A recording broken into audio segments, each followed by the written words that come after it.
Hello, YouTube. This is an alcohol review of Lismore Speyside Single Malt Scotch Whisky. Oddly, the story is on the front of the bottle rather than on the back of the bottle. The back of the bottle are tasting notes. So, what we learn on the front of the bottle, it is 40% alcohol by volume, 750 ml bottle. Product of Scotland, established in 1974. It says here that the Lundy family were Scotch brokers, whiskey brokers, focusing on Scotch. Let's see, second generation, they decided to make their own.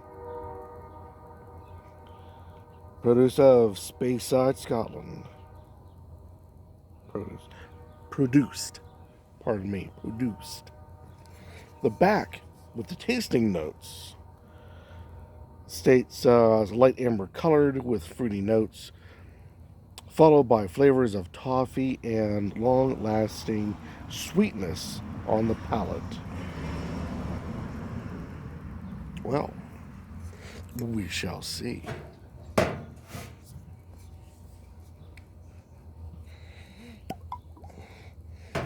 It is a full cork. Wow. A full cork. With the logo on top. The reason why this is impressive is that way back there was a blight on cork trees.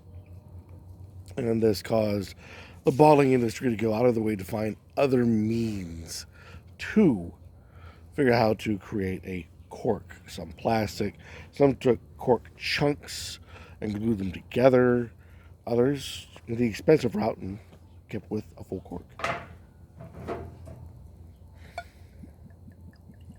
Well, when it opened up, you can smell it all the way over here.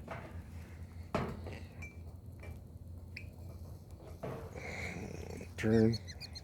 And there we go. And here we are. It is, well, on your side of the screen, you can see a toffee brown. On my side of the screen, it's much more yellow with a hint of brown. Like a dark lemonade, if you will. Swirl, swirl, swirl. Now, not that long ago, I fully believed that when you do the swirl test, the longer it took for the legs or tears to form, the much more sugar there is in solution, and the thicker the mouthfeel, and so forth and so on. And it turns out, false. Who knew?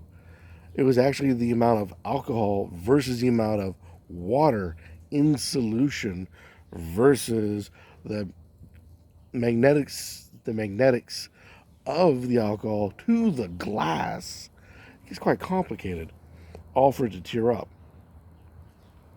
So why do the swirl then? Actually, what I thought was a visual and nose test, it's really just a nose test.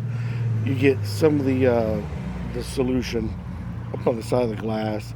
That gives you more surface air to surface solution because the Glen, you know what I'm talking about. The glass, the style of glass, focuses up like a funnel, gets you a better nose. And they're right. That is appley and banana. Hints of pear. And probably from now on, I'll just, when I do the swirl test, I'll just state that it's for the nose. I thought it was also to get a visual of whether or not it's going to be heavy on the palate or not. And turns out, not really the case. You can smell the peat right up front. There is no bite. There is no burn.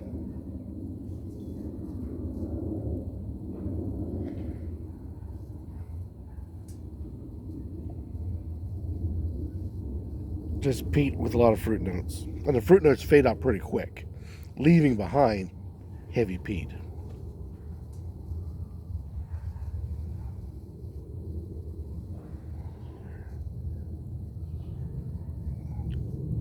No bite, no burn,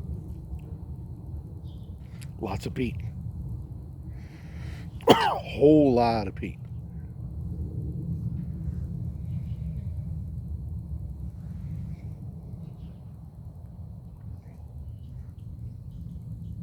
A lot of fruit notes.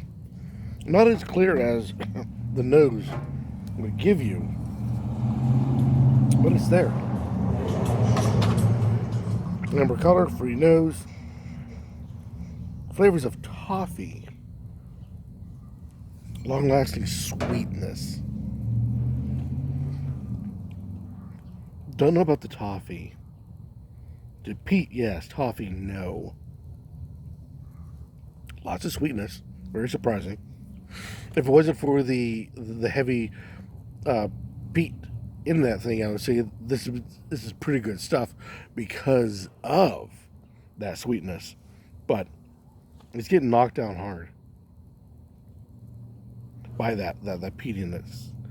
And if you like Scotch, odds are you like that smoky peat into it.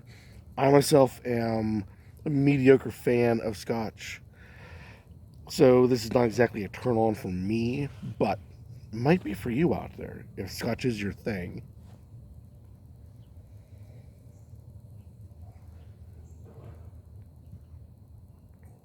I'm enjoying the lack of burn and the lack of bite for a 40% alcohol by volume, 80 proof. That's not bad. It's quite smooth, as they say. It's quite toothless, which to me is a plus. I hate when your tongue feels like it's tasting razor blades or it's on fire. One of the two. It just does not appeal. So this is quite nice. The mouthfeel is very, very light, almost to the point of watery.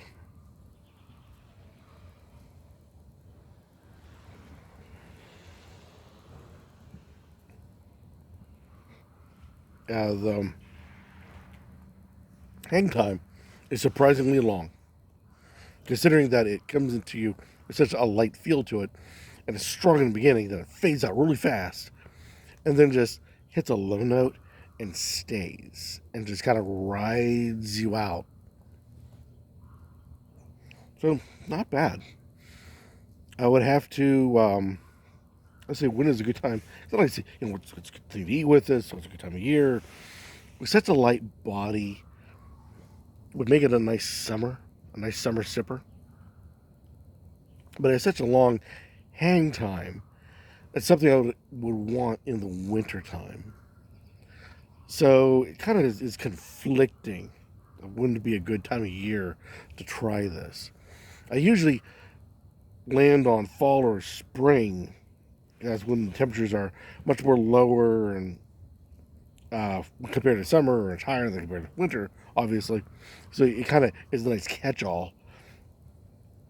But like I said, the mouth feels light. The taste is strong in the beginning, and then long hang time after that. So there you got two conflicting points right there. So I can't even say spring or fall be a good time of year. This is kind of lost without a decent time. Mix it with like in a cocktail. I think you're gonna lose a lot. All that nice fruit notes, very delicious. But that peatiness, if you're a fan of Scotch, you're gonna love that peat. You're just gonna absolutely love that. So this is probably a real good winner for those who are in the Scotch fan club. And I don't think tainting that with a cola or a fruit juice or something else along that line is going to be helpful. I think it's going to be a large hindrance. Having it on ice would be the same way. I think the fruit, though, is there and in abundance, its layers are thin, so I fear you're going to mud it if you add an ice or, like I said, a cocktail. It's a very odd creature. Maybe some cocktails that you want a heavy smokiness to it, but I'd have to say take it neat. And I'm not sure when. I guess it's whenever the mood hits. It's the time to give this a try. It's not easily categorized, pigeonholed, or however else you want to put it.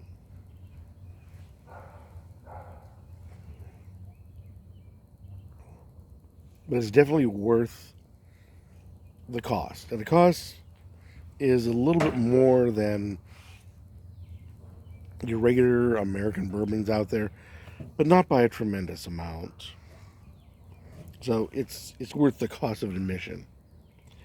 Give it a try. See what you guys think. This is Lismore Space Size Single Malt Scotch Whisky. Any comments down below about this product will be warmly accepted, as always. Or better yet, go out, buy it, try it, and do a review on YouTube and let the rest of us in the YouTube spirits community know your thoughts about Lismore. And see whether you guys think it's worth a try or maybe not. I'm just one guy out in the middle of nowhere. And yeah, it's worth it. I'm not sure about revisiting, but it is worth trying. See what you guys think and let me know. In the meantime, keep on drinking.